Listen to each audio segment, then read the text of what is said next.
Hi everyone, welcome back to my channel. Before I start, I have to measure this piece for Judy. She asked the question, oh my gosh, I'd hate to think how long ago, probably 10 days, and I just have not had a chance to actually sit down and measure it. Well, I couldn't find my tape measure for a little while there. Okay, the width is 27 inches. Now I have added some crocheted lace to the side, but I've measured 27 inches just to that edge. And as for the height, it is, let's get this sorted. It is probably not big enough going on the way the prompts are going. But anyway, it is 38 inches. Then there's this piece of crocheted lace at the bottom. So that's the measurements. I will write that down and I will pop it on Judy's comment just in case she doesn't see this video. She'll be thinking terrible thoughts of me that I haven't measured that. But I don't know what happened. I couldn't find this for a while and then I spotted it out of the corner of my eye. And yeah. Finally, I think I mentioned it about 3 videos ago that I must, you know, get it measured. Okay, now, what I want to do today is start embroidering around the lady. Everything I pinned in yesterday is now stitched down. I did an overcast stitch around the whole piece. Oops, now I have to get that. Just bear with me. I like it to be neat and tidy, otherwise it will hang somewhere for a month. So let's just get that job done. It's like this thread that I took out of the skein and it's sitting there waiting to be wound onto something. But I haven't. Oh, I tell you, never ends, does it? Just never ends. All right, now have I got everything I need to do something constructive? So, as I was just saying, all of this is stitched down. Let's turn this over and get it positioned.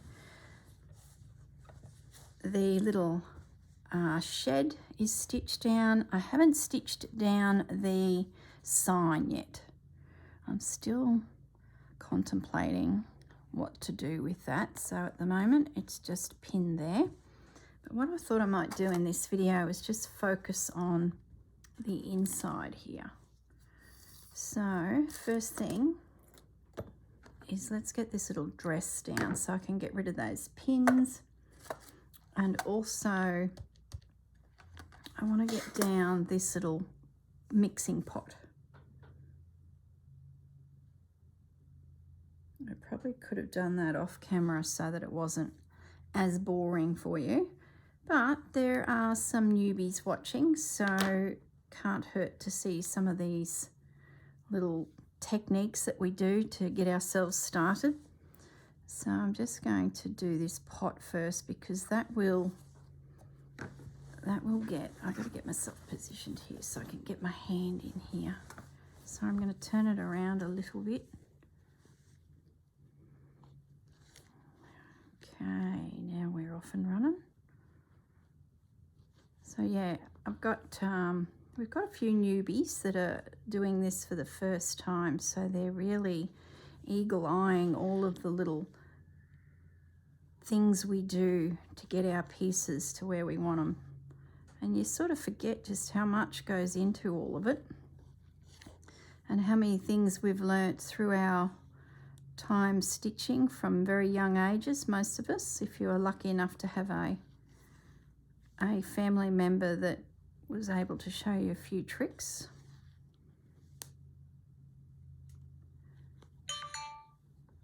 I need to silence that phone. That's a security camera going bing bong as my husband moves through the shed. Okay. I didn't get a video done this morning. It's now after lunch. It gets a little warm in my craft room as it's sort of facing the western side. I just didn't get in here. I just started tidying up around the place and I still haven't really achieved a great deal on that department, but anyway. And then before I knew it was breakfast and we wanted to go out and get some groceries today. So now it's after lunch. I still hadn't done a video.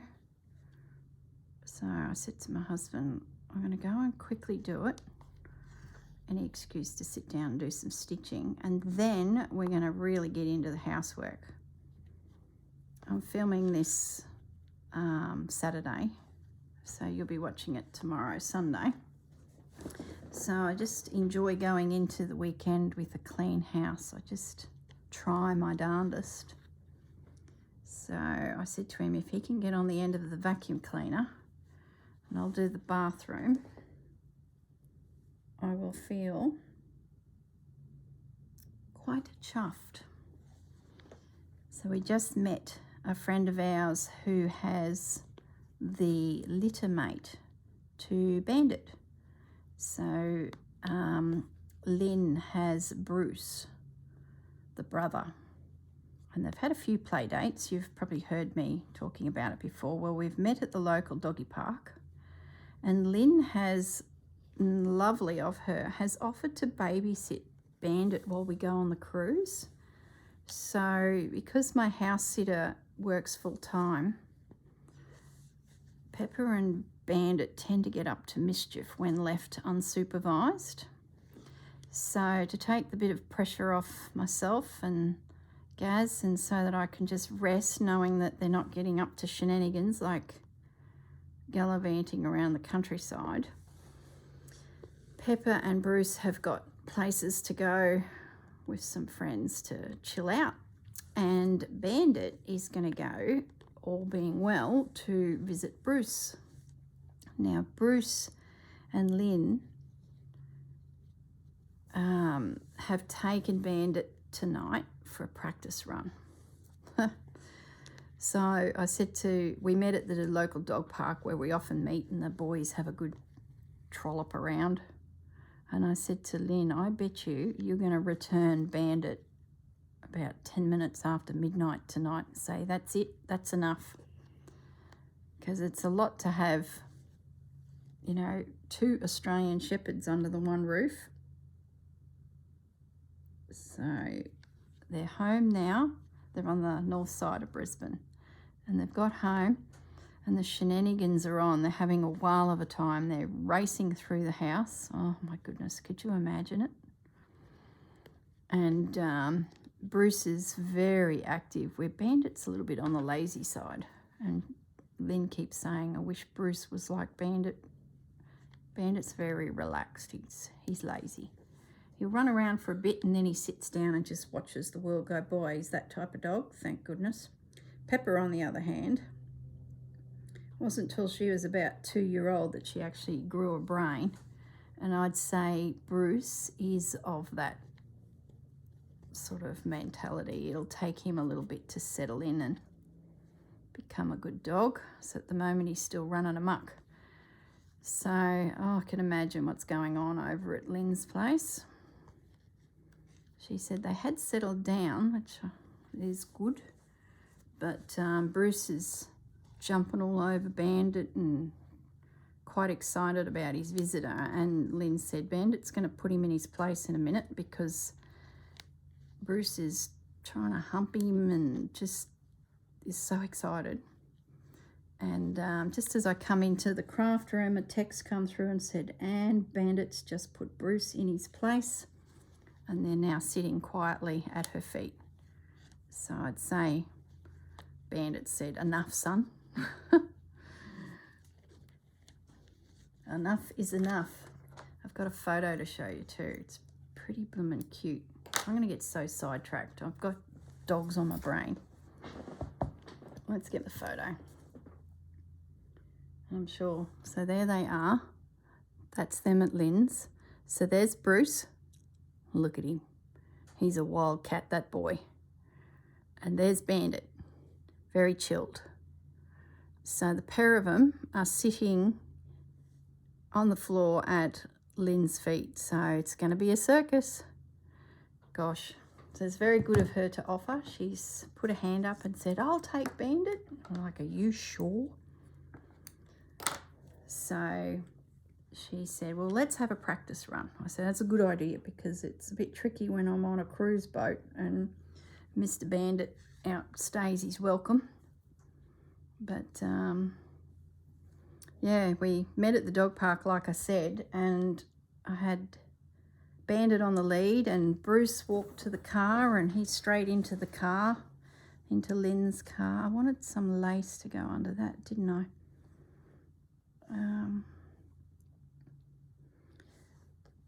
And then I thought, oh, here we go. Bandit's not going to want to get into the back seat, you know. But he did. He didn't even say goodbye to me. He just went straight in the back seat and he's sitting there next to Bruce. You have to say, where are we going? How good is that? Bloomin' bugger. And I'm left standing on the footpath.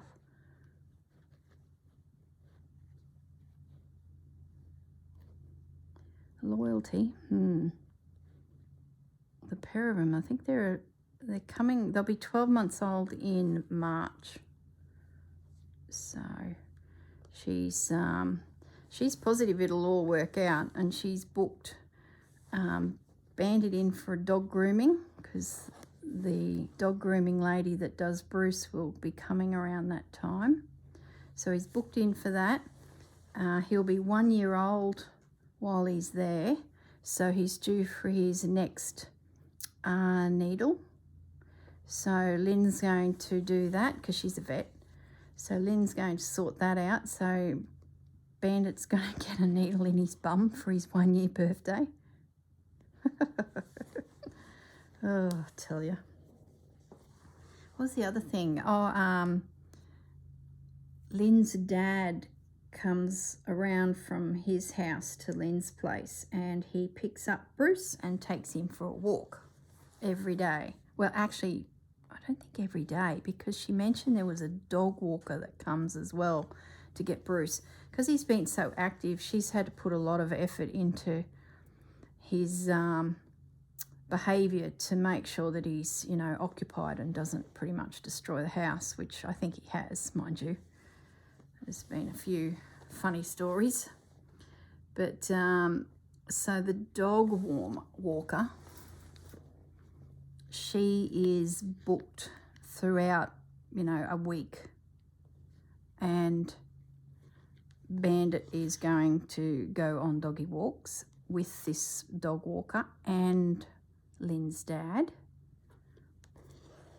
I was worried that Lynn's dad may not handle it because he's the same age as my dad, so, you know, getting a little unstable on the feet. I've never met the man. And then she goes, oh no, Dad can handle it. He's just come back from, what was it, 3 weeks or something, kayaking around Tasmania by himself, fly fishing, and he's 76. How's that? So here I am worried about dog walking. And he just disappears into the wilderness and kayaks. Isn't that just amazing? I like to disappear into my craft room. That's the wilderness. Don't know about kayaking through Tassie. So stay tuned on how the doggy sleepover goes. Hope it goes well. It'll be really good if it all works out. It'll take a bit of pressure off my house sitter.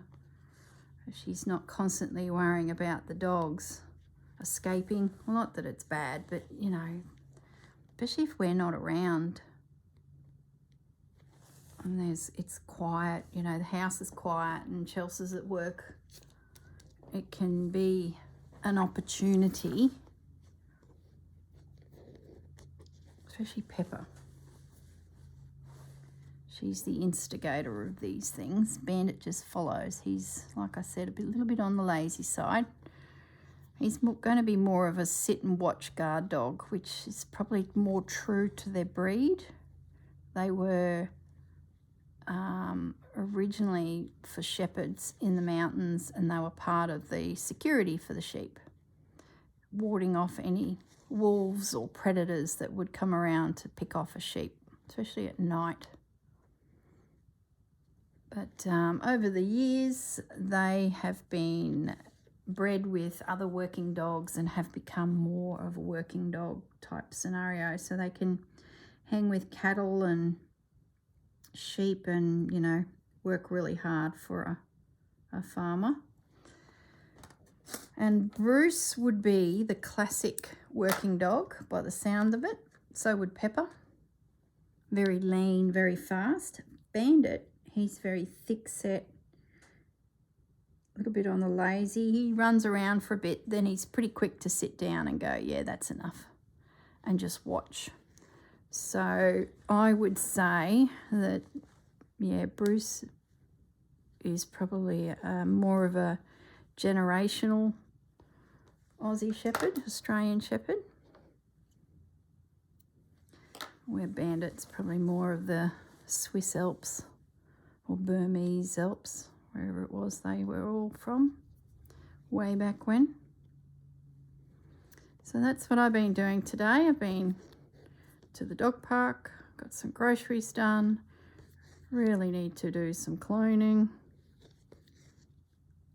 It's when all the threads from your craft room are on the floor outside your craft room, that's when you know you've got trouble. There's like these big strands of cream cotton meeting me in the hallway. So I've nearly got this little dress down. It's probably riveting viewing, but it's got to be done. Now, I just need to get that up. It's getting caught. This piece really is quite annoying to work on because of its size. It's very hard to get your mitts in there to grab things. Now, I'm just going to stop there because I want to put some lace there. Let me just jump up and see if there's anything we can use. There's a handkerchief.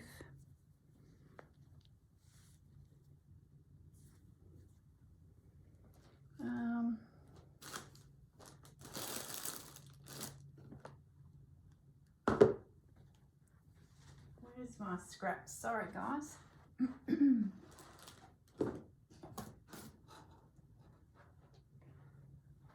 Just looking for a bucket of scraps that might have something really small. I may need to go further afoot and just leave it for now. This is all modern stuff. I don't really think, unless there's something.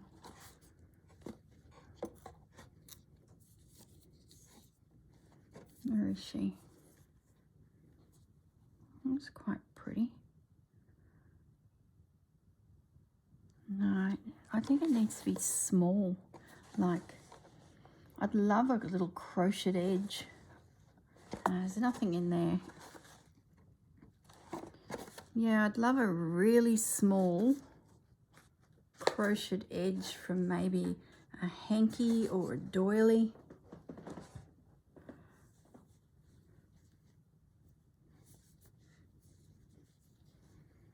That might do it.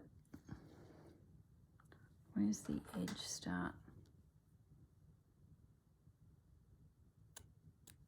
I only really want the very edge of it.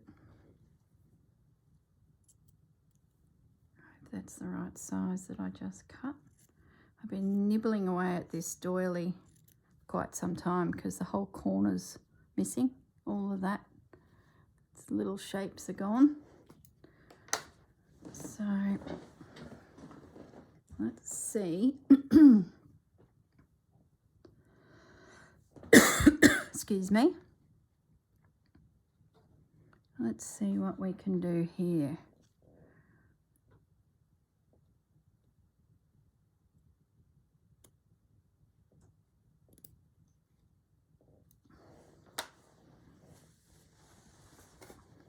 Now it's going to be upside down, but I'm sure it'll still give me the right angle.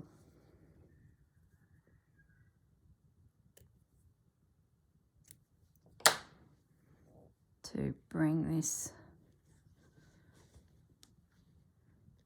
in, as long as I haven't cut it too short. Oh no.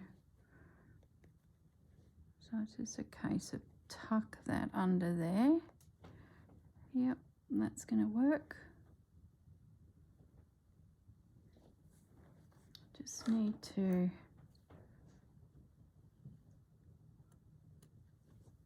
trim that a little bit.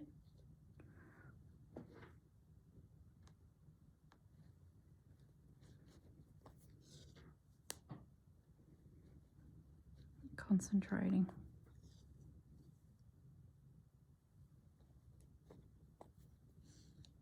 There we go. Yep.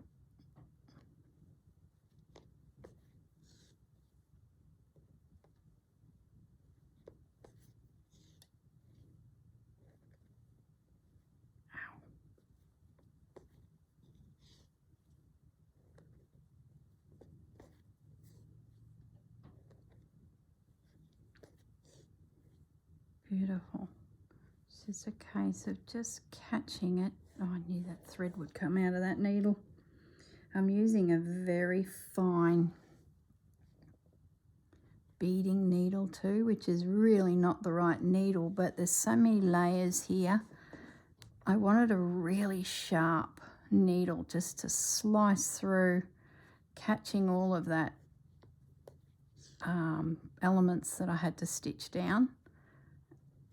And it was going to give my hands a bit of a break, because if you're using a thick needle all the time, there's just more to push through the fabrics.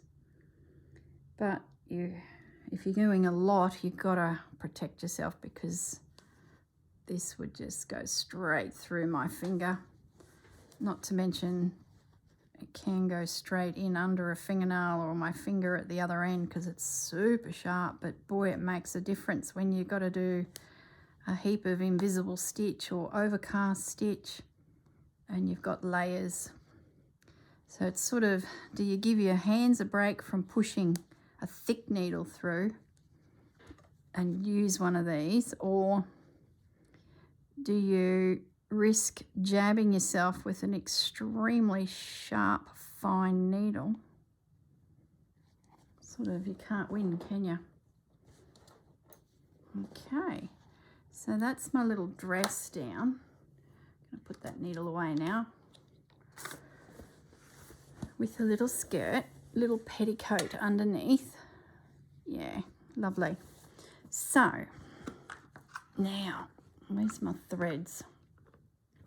I just want to put a little decorative something on that pot.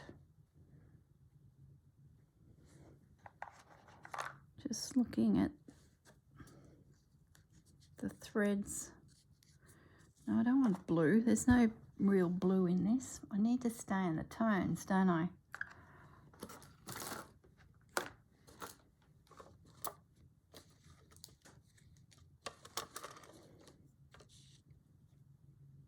That's very blendy.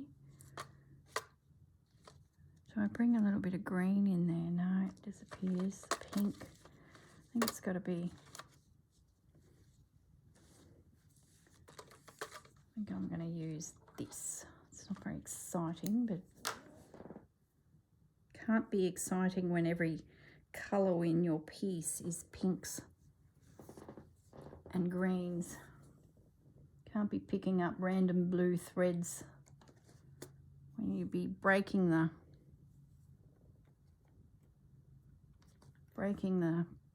colours that you've been working with. So I'm just got to thread this needle.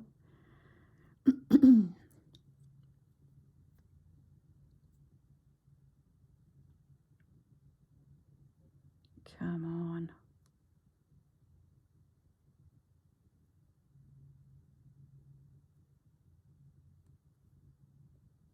I wonder if Bandit and Bruce have destroyed anything yet. Okay, so what will we do? Will we do some lines? Will we edge it? Ow.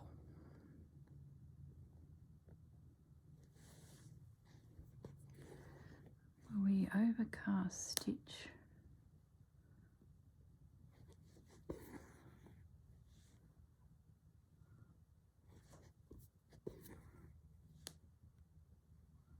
So I'm going to overcast stitch it.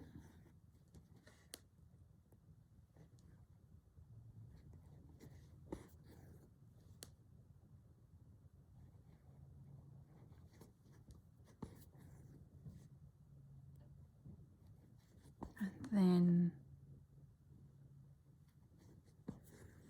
I might put a line through around the top edge of it.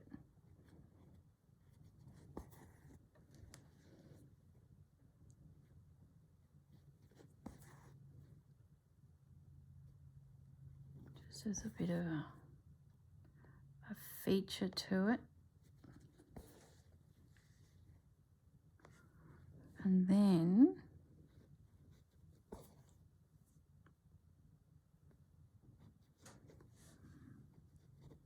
what will we do next? So this is going to be very boring viewing for you.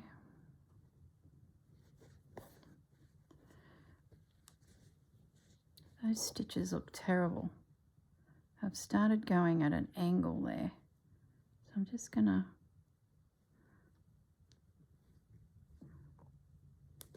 back it up and turn that corner at a better angle. That one there is the one that sent me a ray.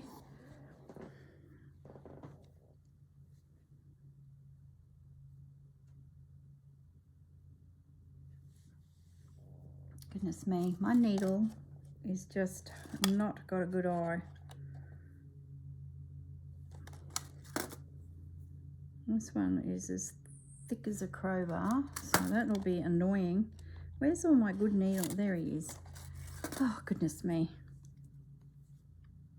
I haven't lost a needle for a while, but yet I don't seem to have a needle. How does that work? Don't recall losing any needles.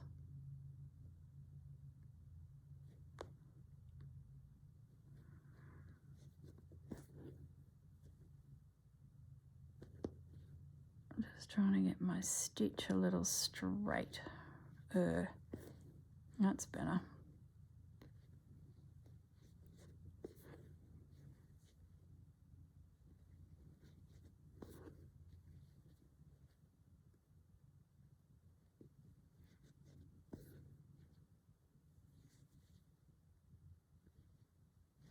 Okay. That stitch has gone a bit awry, but we'll just quickly do a blanket stitch there just to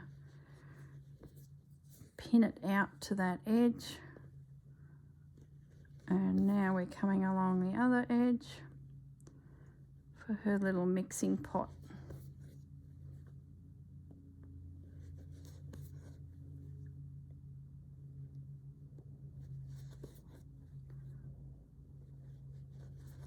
Okay, nearly there. All right. Now, will I do a stitch across that top edge, as in there? No, I don't think it needs it. I'm going to keep it rustic.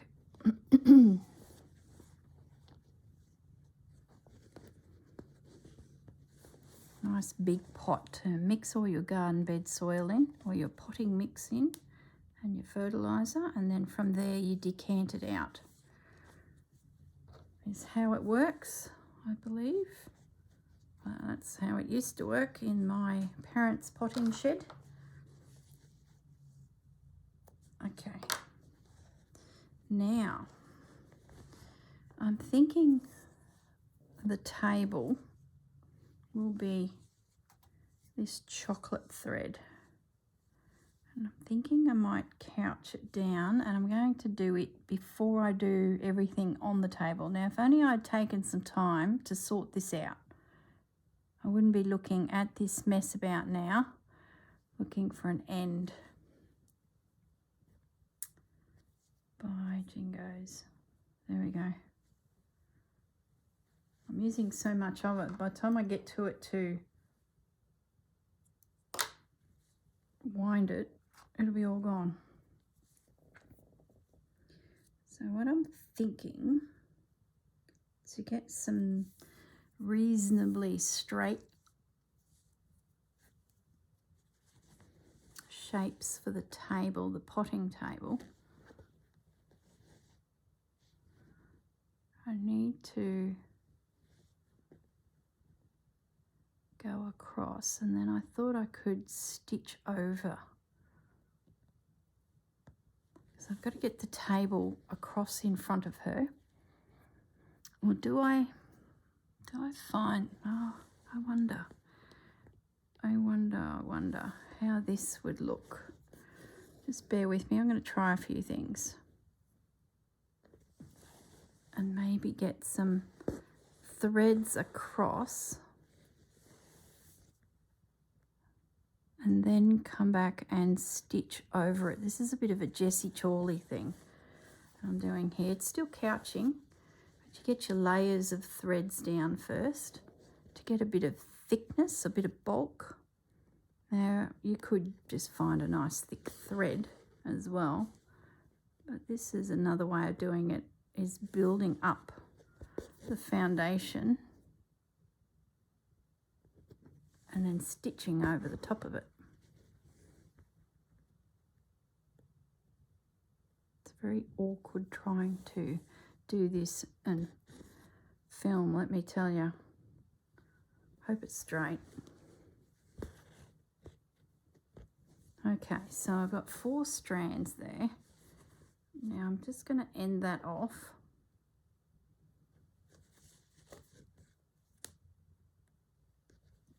Now I'm going to come back with another strand and attempt to couch it down.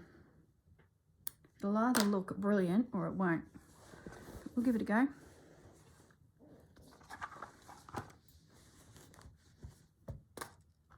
Oh, I need another. I need a side table. It's stuff everywhere. It's not too bad. It's been worse, but it just don't have that wriggle room I wish I had. Okay, right. Now I can pull my piece over. I want to try and get it nice and flat, and we need some brown cotton. Once again, we are looking at a mess. Oh boy, oh boy. You think we're professional? Not.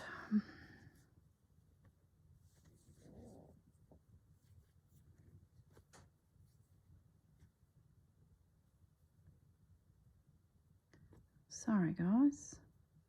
There it is. You're probably looking at going, it's just near your hand.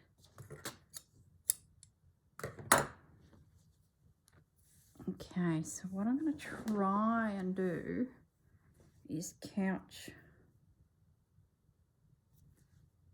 this down. And I'm going to start in the middle so that it takes a little bit of pressure off of it straight away. If you start at the end, my theory is it would probably pucker. Now I just don't want to pinch it in too much because we'll lose that nice straight edge. Mind you, it's a rickety old potting table. No, it's just a case of laying down your stitches, and that'll hold that band of thread, and it should work. Yeah, Jessie does a lot of this type of work on her pieces. Jessie Chorley, she's an English lady that does really beautiful embroideries. Minimal yet complex, if that's the way to describe. Then she may only put a few stitches here and there, but there's so much work in those few stitches. Just really interesting. Less is more. Make each stitch count.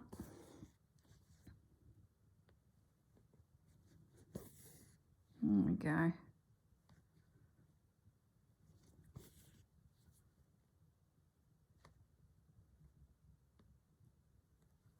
As for all those pots that are balancing there on the end, I'll probably just embroider those. Just with stranded cotton.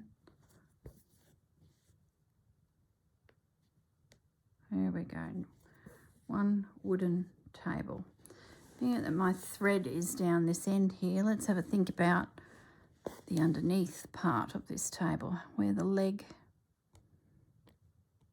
connects. I might start over here and work towards myself, and maybe just do a satin stitch, or should I do a long stitch and a short stitch?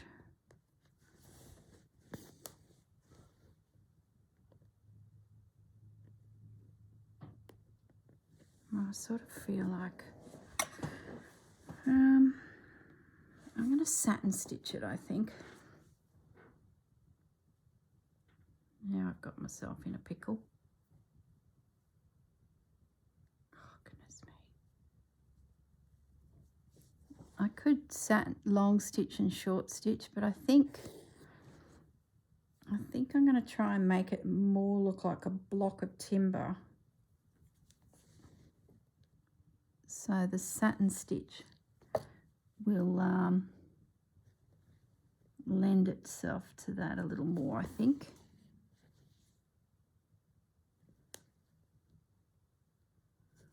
If I can keep the satin stitch straight.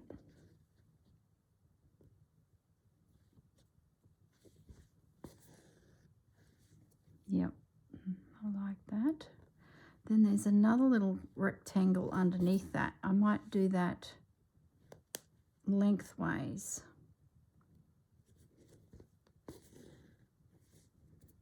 This is nice, thick, crewel embroidery cotton. So you get a bit of bulk with your stitches, which is good for a table, because it's sort of got to give that impression that it is a solid piece of timber.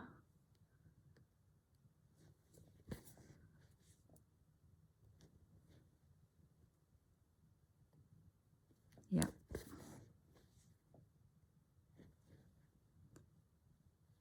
Just keeping a straightish edge.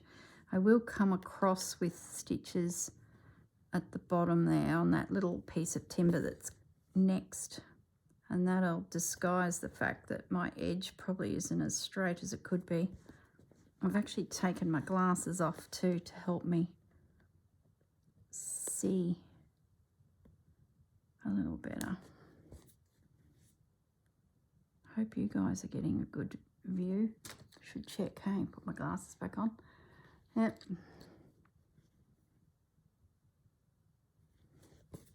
And then the leg, I'll do the same as the tabletop, I think. Just run some stitches down and then couch over it to secure them. Look, at the end of the day, it does not have to be perfect, because it just doesn't. Now I'm coming to the cross stitch, and I'm running out of thread, so I might just pop that one in. Yep, that'll work. It's given the underneath of the table a little bit of bulk too, help with that dimensional feel, but don't overthink it. Just throw some stitches down. It is what it is. Does not have to even look like a table if you don't want it to, even if you've tried. We've all been there. Sometimes you just stitch things and you're like, that just is not working. And you know what I find sometimes it is a little bit of space between your stitches helps your eye to suddenly go, oh yeah, that's a beak of a bird, or, you know, just a little bit of air sometimes defines design. I don't know what that is all about, but it's when your brain just goes, oh yeah, I know what that is. Okay, so now I'm going to just stitch across. If I can get that in there in the right spot.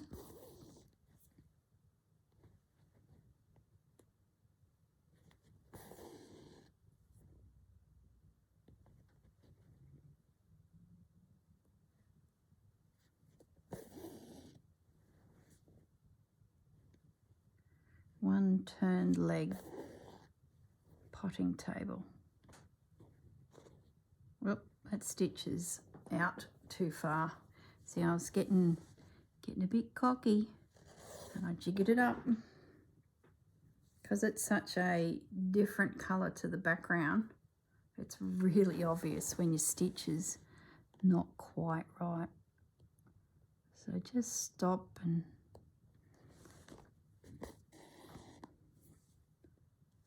take a moment to get it right.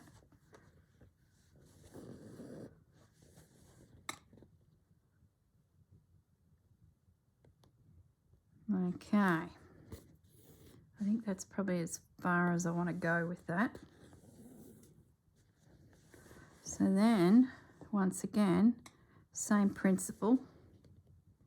We're just going to run some long stitches down. Hope they're straight.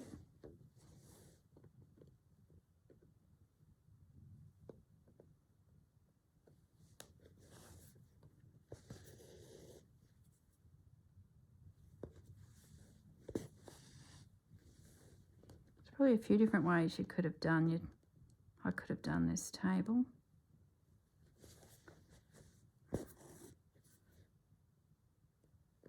But I'm a bit of a fan of couching.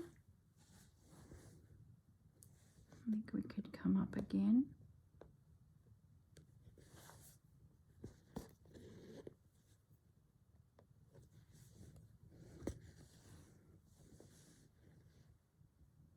Maybe again. One more.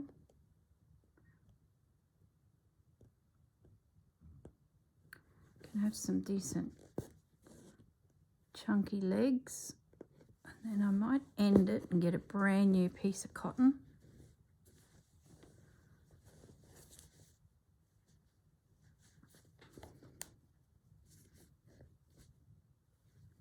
And I should check my phone. I know I put it on silent, but there might be some news about Bandit and Bruce's sleepover. Let's just... Yep, that's good. Yeah, I'm happy with that. Let's get some threads happening here. Once again, we're back in the mess. My goodness, this must be frustrating some of you out there that are probably looking at this going, that is shocking, Corrine. I promise to have it sorted by the next video. It's coming out okay, so that's the main thing. It's not turning into a bird's nest.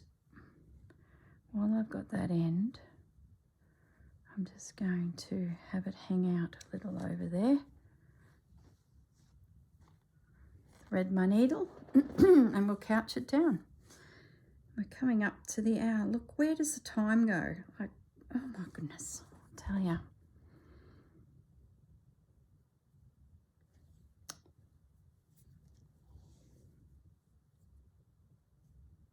So my homework will be to finish the table.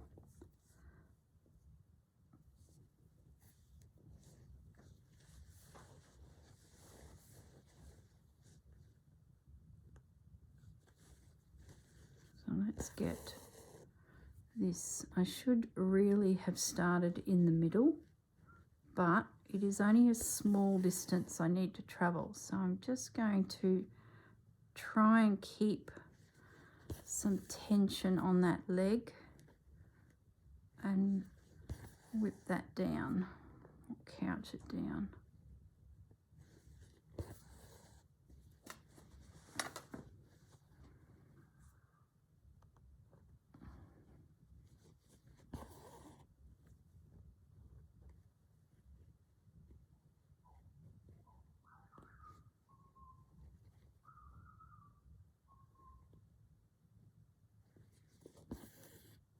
That's it.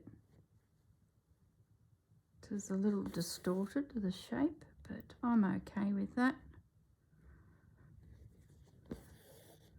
I'm sure if I made it out of timber, it'd be distorted as well.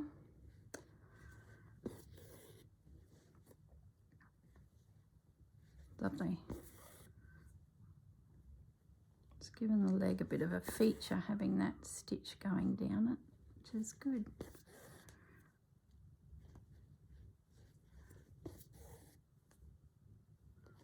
Okay, can end that off.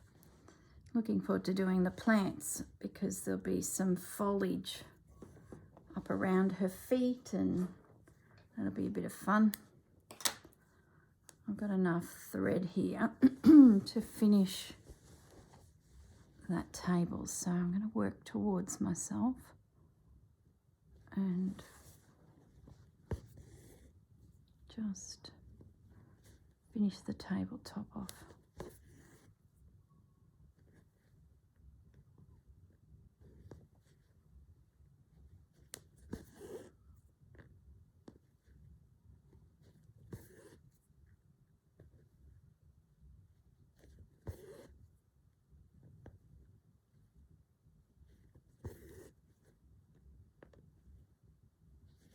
Okay, that's pretty good. So I'll go ahead and finish the other leg and then I'll come back and we'll pick something else to go on with. And there we go. That's secure, that's not going to go anywhere. Knot that off. Lovely. That's probably enough thread to at least start the process of coming down that other leg. It's a bit crooked on the camera, but you get the general gist of it. At least start working the square underneath, so that'll be good. All right, let me grab my phone. I just want to see if there's any messages from the pair. No, all is quiet on the Western Front. They must be sleeping. Soon they will wake. All right, guys, I'm going to leave it at that, and I will see you all in the next video. Bye for now.